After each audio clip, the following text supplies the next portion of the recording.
Amy here from the Free and Shells podcast. Thanks for joining us for our first video recipe. We've talked about doing this for a long time, and we've actually posted several recipes on our website over the past few years, so freeandshells.com if you have not checked that out before. And this one today is actually already posted there, so you can enjoy this one too. I'm just like you, I'd rather watch a recipe than just read one, so we hope you enjoyed this one. Today is an elk shepherd's pie, and part of our inspiration about today was our recent elk hunt. Hopefully you've listened to that podcast and heard that Jason was able to get the job done on our last day. If you haven't heard that, check it out. And so we actually have gotten our elk back. So this is the main star of the show today. This is what we're going to be highlighting, and we're very grateful that we're able to have this.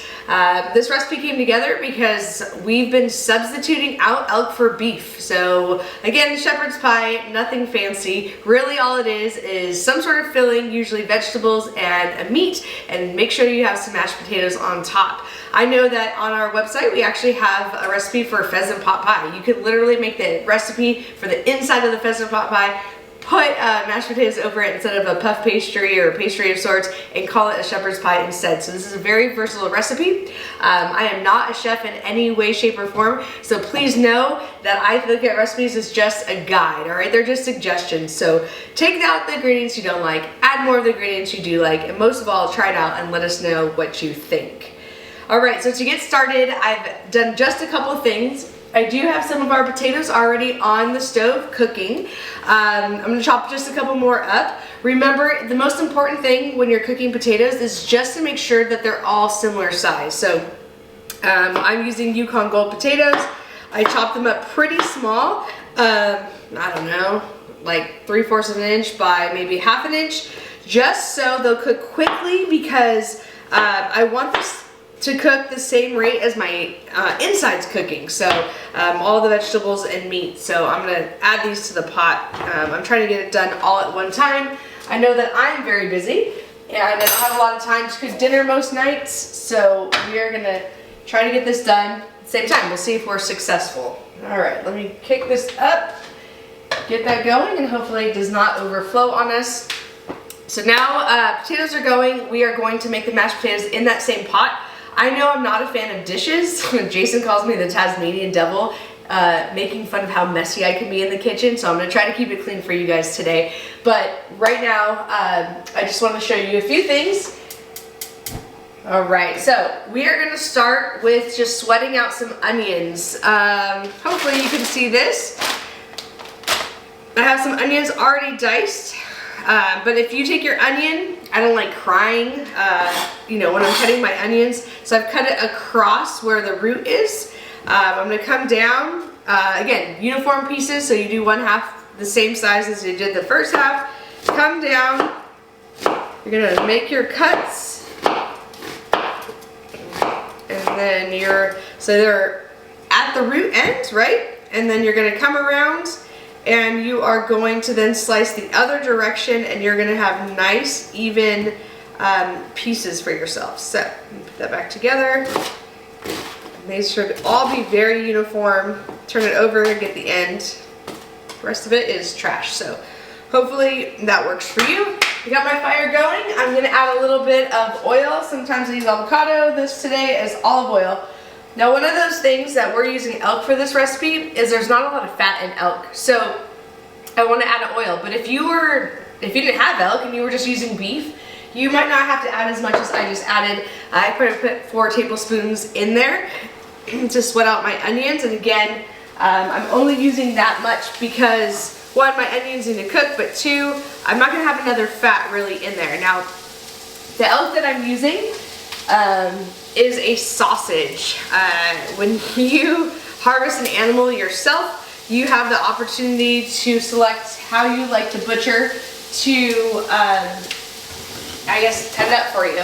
So we selected some sausage. Obviously we have some delicious backstrap steaks and things like that, but we selected to go with a non-case. So this is kind of just like a bulk sausage, and it's spicy green.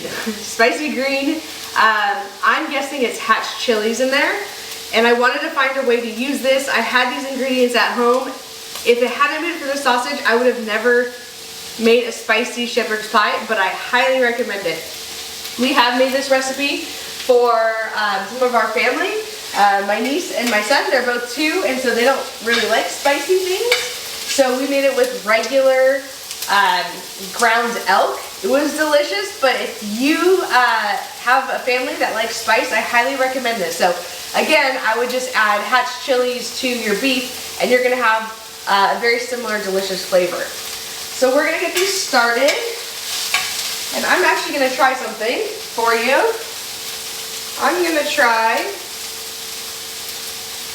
to videotape that a little closer, so maybe I can add that in. All right, so that's cooking. I have a few more things to do. We do have some beef broth. You can use bone broth as well. I just had beef broth on hand. We're gonna get that started in there in a little bit. So that's already measured out, it's a cup and a half. I wanna make sure that we're bringing a lot of flavor. So there's delicious flavor in the meat, which is gonna go in next, but also in the herbs that you choose, okay? So I'm going with some fresh herbs, some sage, never a bad choice, and some thyme, always a good thing to add. We're gonna go for about 2 tablespoons finely diced. So again, you want this finely diced because you want this to go evenly throughout the whole, filling. So if you have big chunks of it, it might not be as consistent. So we're gonna try to just dice this up very fine. You're checking out this knife. It is a Benchmade. I'm not sponsored, but it is amazing. Just like we like our gear outdoors, we like our gear indoors, and Jason bought this knife for me. I've never had to send it back to get sharpened. I've never sharpened it myself, and it is awesome. So pick one up if you don't have one. All right, so we got our sage going. Get just a little bit of thyme going. You could pick it off the stems, but honestly, I don't know. I feel like it's gonna take a long time, so I'm gonna just chop it all up together, and it's gonna cook nicely. Stir up my onions. Make sure I don't have anything too hot going on. You do want to use the brown slowly. So I know a lot of times, especially like I'm using cast iron, it maintains its heat really well. And so if I don't pay attention to my flame, I want it to get hot and stay consistent to start. If I don't pay attention, these will burn. So we're starting to get some color already. I turned it down just to develop a little bit more of that flavor. All right, it'll be a little more sweet, and some of the sugars will caramelize. Rather than if you just burn it, it'll taste burnt for sure. Nobody likes burnt onions. I know onions are controversial to start with, so you wouldn't want burnt onions. That would be even worse. So we do have our herbs there. I'm gonna give them one last chop. Get those together as we're waiting for our onions to caramelize. I do want to share that our potatoes are cooking nicely. I did sneak in a little extra ingredients in the oven, so I'm gonna check it out right now. I stuck some garlic in there. I'm preheating our oven for this recipe anyway, so I might as well utilize that temperature having the onion or having the oven on. So I just took one of these pre-packaged garlics. Hey, I've become a fan of pre-packaged garlics and even the garlic paste. I know I don't have the time like I used to chop up all that fresh garlic, but I threw one of those packages into a bowl with some olive oil, and I want you to see it. I don't know how well you're gonna be able to see this. Maybe when I take it out, I basically roasted it. And it's gonna come out delicious, and I'm gonna add that into my mashed potatoes. So it really didn't take any more time. I just made sure I added it when I first set the oven. So my oven's ready to go. My garlic looks delicious. I'm gonna chop that up and throw it in my mashed potatoes when it's time. All right. So this is looking delicious. And it is time, and they're gonna keep cooking, to add at the start of the show, the ground elk. So again, I know not everybody has access to ground elk, so I just highly encourage you that you use the best ingredient possible, all right? So there's definitely some levels of meat, processed meat, once you get it from the store. This is 1 pound of meat.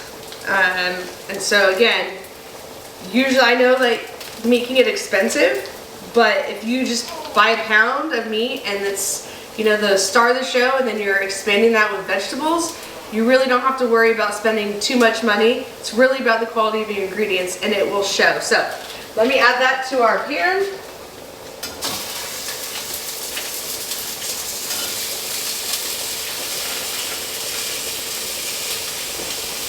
All right, we want to make sure we get all of it.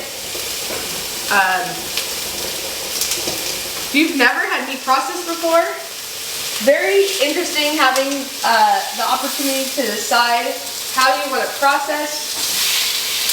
I like bulk sausage. We've only had meat processed one other time. And I found myself a lot of times we paid more for link sausage, but I would take it out of the casing a lot of times. So jalapeno cheese, you can never go wrong. We actually made an elk summer sausage with that. It's delicious. But for most of your application, you mince up your sausage. So just get it done bulk. Choose some flavors that are delicious, that, you know, are able to generalize easily. So something spicy like this works for us. And you can't go wrong. So I'm going to chop this up. I'm going to make sure this is nice and minced. I don't want this to be boring.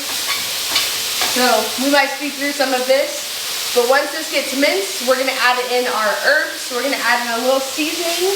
I have some cumin and coriander, just to kind of build that base flavor. So we're going to add some of these in there, and in just a second, we'll eventually add the broth, and then we're going to let that cook a little bit. We'll thicken it up, and basically we're going to kind of be done. We're going to change our focus to our mashed potatoes. So I'm going to keep going with these couple things, and I think that we will come back and see you once we're ready to go on to the next step. All right, so we have our meat cooking. Again, we don't want to overcook it, so it's time for our seasoning. So I'm going to say about a teaspoon, maybe 2 teaspoons of each of the cumin and coriander. I just like the base flavors. Again, if there's spices you like, keep them in there, or add more. If there's spices you don't like, either add a little bit or don't add it at all. It's really up to you. Okay, so we're going to add that in there. Of course, can't go wrong with a little bit of salt and pepper. I'm definitely not Salt Bae, so I'm not going to pretend for you. Got that going on. I did turn down the heat. Remember, this is going to get cooked in the oven too, so you don't have to, you know, overcook this. You just want it to start to crumble for you, which it's doing. Now, I'm going to get to the vegetables. Like, I have a 2-year-old, I have a 3-week-old. I don't have a lot of time. If you want to chop fresh vegetables, by all means, chop them up. Use them. Delicious. All right? But for right now, and this is what I had in my freezer the day I made this recipe.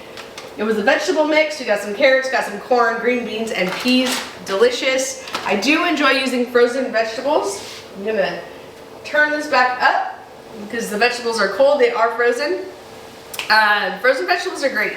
You know, everybody says they're picked when they're freshest, flash frozen, whatever it is, they've always worked for me.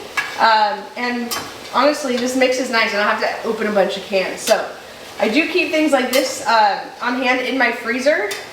I can do a bunch of different things with this, but right now, turning into some shepherd's pie. All right, I want to check our potatoes. Here's my fork. Remember, for your potatoes, all you're looking for is for them to be fork tender. We're gonna smash them up anyway. Yukon Gold cook really quickly. That's why I like them. You can really use any kind of potato you want. So I'm gonna turn those off. We are going to get one more pot holder.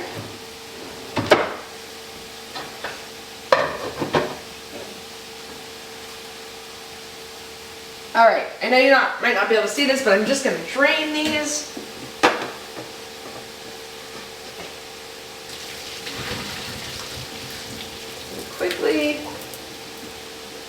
All right, one of the things I've learned, once you drain them out,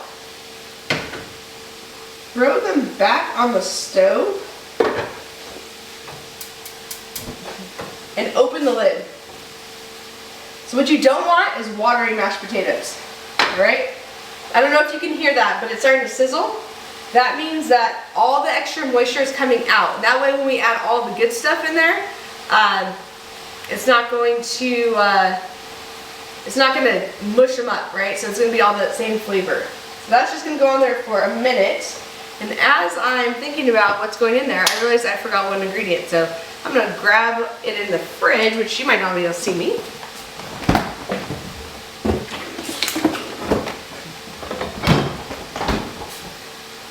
I don't want to call this a secret ingredient, but when I made this the first time, I didn't have any cheese. I'm a fan of really making my mashed potatoes. If I'm going to eat mashed potatoes, I'm going to eat them good. I didn't have any cheese, and I had one of these Borison's wheels. I think I had the purple one, whatever that flavor is. Didn't have it stored in it, so I got the green one.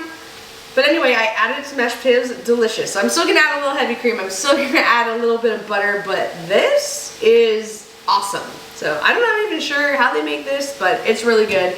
And I'm never afraid of using something that makes my life easier. In fact, I will go so far as to tell you that I highly encourage you, if you really want to do this fast, you can use some instant mashed potatoes, all right? Back in our rock climbing days, I'm gonna add that beef broth to our filling right now. Back in our rock climbing days, we used to make instant mashed potatoes all the time, and they were so delicious. My fridge is beeping at me. They were delicious. And 4 cheese, if you know about 4 cheese, instant mashed potatoes, dirty delight, I don't care what you say, they are so good. So, hey, if you have those on hand or you just don't have time, use them. I'm sure they'll look just as good. And if you were to throw some Borison's cheese in there, they might be that much better, all right? Or just some roasted garlic. I bet you nobody knows that they are instant. All right, so I'm gonna go ahead and throw my cheese in there. Well, it's hot, it's gonna melt nicely. I'm gonna throw, we're gonna start with 6 tablespoons of butter right now. We'll see where that takes us. So I have to make a confession about cooking. It is actually hard for me to write a recipe. All my friends know that have been to my house, I don't cook with recipes. I shared with you guys that recipes are just suggestions. I legit mean that. I probably don't cook the same thing twice the same way ever. But for this recipe, have made it a couple times to try to keep it consistent to see what I'm really doing. Again, I really encourage you to be creative in how you're doing things. I also encourage you, like, right now I'm mashing my potatoes, but if you have a potato ricer, they're probably even better. If you don't know what a potato ricer is, don't worry about it, all right? But if you know what one is, and you have one, I would probably be using it. I actually don't have one, so I'm mashing them, and this masher I think is actually an avocado masher. Make a lot of guacamole, just looks like this. If you really needed to, I'm sure you could use a fork, but we're gonna mash them up. The butter is melting, the Borison cheese is melting. We, of course, are gonna add some salt and pepper. I don't add a lot of salt to things, but potatoes, avocados, tomatoes, those, in my mind, all need salt. Now, if you didn't have Borison cheese and you were just using, just say shredded Parmesan or something, it might be salty already, so you might not need any salt or as much salt if you are a salt fan. So, again, adjust to your taste, adjust to your taste, adjust to your taste. All right, I didn't get my herbs in, I'm gonna get these in. Sprinkle them around. It's time for my heavy whipping cream, half and half, whole milk, whatever you like to use. Honestly, if you're trying to be healthy, you can use some chicken stock too. So, I'm gonna go for about half a cup to start. Remember, these are going back in the oven, okay? So you don't want dry potatoes to go in the oven. That would not be a fan favorite. And we are trying to make a fan favorite. There are some recipes that I try to make nice and healthy. There are other recipes or things that I make that I'm like, why? So mashed potatoes being one of those. If I'm eating potatoes, I want them to be delicious. I'm not going for a healthy version, but I will tell you that if I wanted to make this healthy, like right now the inside, the filling, extremely healthy. I could top these with maybe a chicken stock sweet potato and, you know, put very little in terms of like extra fat in there, and it would be really delicious too. All right, and that's maybe where you can get crazy with your, you know, adding poultry instead of red meat or something. You know, using that flavor profile is better. So there are lots of things you can do. All right, here's my dirty board. I'm gonna try to clean this up so you guys can see what I'm doing next. Oh, my trash is full. I guess I should have emptied that before recording. All right, a couple more things that are gonna happen right now. Potatoes are pretty much done. I'm just gonna let them sit. Remember that the flame is off. They're just sitting there. I had the flame on to retake out that water, but we're good. Right here, I have a tablespoon, maybe a tablespoon and a half of cornstarch. So one of those things that you want is a delicious gravy on the inside. So I'm gonna temper my cornstarch because I don't want it to be clumpy. So I'm gonna take some of the juice that's in there. I got a pea and a carrot, that's okay. And I am going to steal some just to put it back. So you want to make a slurry. So you want to mix it up. You want to get it all dissolved. I clearly didn't put enough liquid, so let's get some more. And this is going to help evenly distribute the cornstarch. If you don't do this, you can get a really clumpy mess. I'm also a fan of cornstarch over flour. You could do the same thing. Oh, my corn dropped. You could do the same thing with flour. I just find cornstarch to be more reliable, so I like using that instead. But again, flour really does the same thing. So I have a very thick slurry right here. So you can see it's not that white powdery, you know, texture anymore like cornstarch. It is more of a paste, and then I'm going to take this paste and put it back.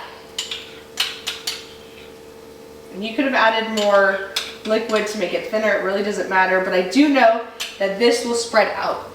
Okay, now evenly combine into all my mixture, and that is what is going to thicken it into a gravy. So we're gonna let this cook for just a little while longer.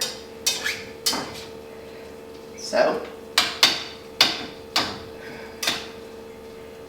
again, the more heat you give it and the more water that's going to combine, the more it'll evaporate, the thicker it's going to get. All right, we're gonna let that do its thing for just another minute. Now I'm gonna cut up my garlic, and if you want, it's very hot. If you want, you could actually take the oil. Let's just say you didn't have butter. You take the oil, this garlic oil. I use this for other things, so I don't throw it away. But you could actually put that in your potatoes. So my garlic maybe is a little crispier than I would typically have it, but it is going to be delicious. Some of the edges are crispy, but the insides are still nice. See it? Still nice and pasty, all right? If you've never made roasted garlic, you are missing out. I would highly encourage you to do it. Maybe this is the one thing that you're trying that you don't typically do, all right? So just chop it up, and this is also gonna go into our potatoes, and then basically our potatoes are done. Our inside is thickening up. Remember, this is going back in the oven, so it's gonna continue to thicken as our potatoes are kind of just get a little crispy on top, because those are also all cooked. So we're almost there. Again, I told you it's a super quick and fast recipe. This is a great weeknight recipe. That's how I came up with it. And this is one that I think that you'll love. So, let's see. We have our inside. I'm going to spread this out evenly. I'm going to turn this off because we're done. Have our beautiful elk, nice crumbles. We have our delicious vegetables in there. Remember, our onions were sauteed to bring some depth of flavor. We have sage, we have thyme, we have our coriander, our cumin flavors, right? So all of those delicious things, even though you can't see it, it tastes great. And now I'm just gonna spoon over the potatoes and it's going in the oven. We're almost done. So, very quick. And if you made too many potatoes, you just might have to eat some. What a shame. So I start by kind of evenly plopping big potato heaps all over. That way it's less to spread. If you just put it all in the middle, it wouldn't be that big of a deal, but it might not be as even. So once I have them there, and I do have some more in my pan, but once I have them there, I'm going to spread them out just like that.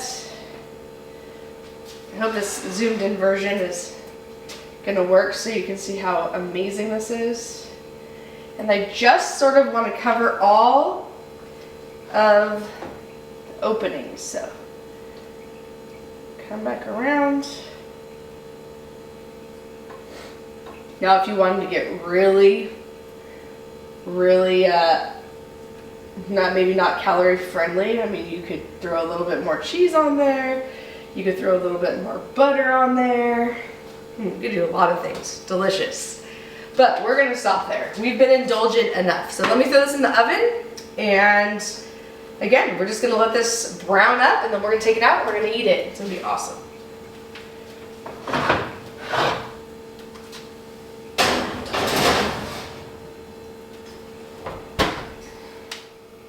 All right, guys, it is out of the oven. Just took a few minutes to get some browning on there, so check it out. Obviously, I didn't seal my edges well. We got some leakage, but I'll tell you what, that's delicious leakage right there.